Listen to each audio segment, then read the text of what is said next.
Now, the second thing is that in the Torah sometimes when you do not, again, understand Hebrew, you might be confused by seeing that at one point God says, let's create Adam to our likeness, in our image, like if he was speaking to someone else. And then also when he chose Adam from the Eden garden, he says, oh, Adam was like one of us, knowing the good and bad.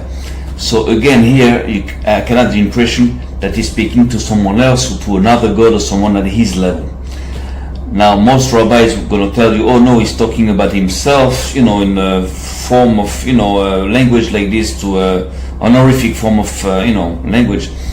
That can be understood like it, but I do not agree. I believe that he's talking with somebody else and another person, but not a God at his level.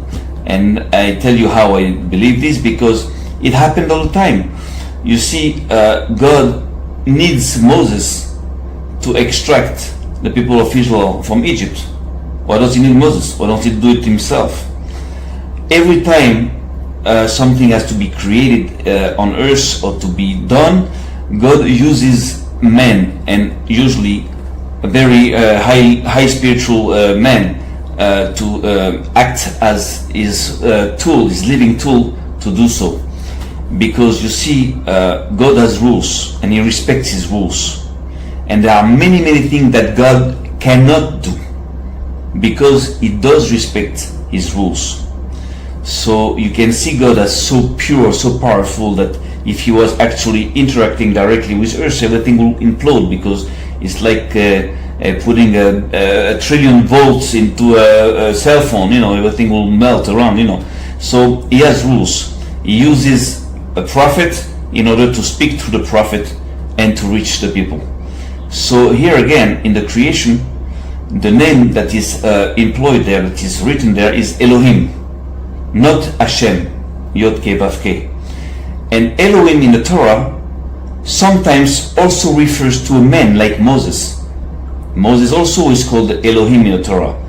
When God tells Moses, you're going to be Elohim for Pharaoh, and your brother Aaron will be your prophet. So Elohim in the Torah can also indicate one of the names of God, which means actually Elohim means Lord. I am God, your Lord. But also can refer to a man. That means that in the creation, I have no problem of seeing Elohim as a great man as Moses, reorganizing the matter under God's orders. Just like Moses did reorganize the people of Israel under God's orders as Ish Elohim, as an Elohim, as a Lord. So I have no problem in interpreting the fact that God speaks to his deputy, his number two, the guy that's going to act on earth, because he's on earth, and he's going to do what God is telling him to do, acting as Elohim, as a great man that is a prophet, and is acting just like Moses will act later on. So this is for that. There's no God at God's level. There's no other God. But sometimes, and very often, there are prophets or deputies of God.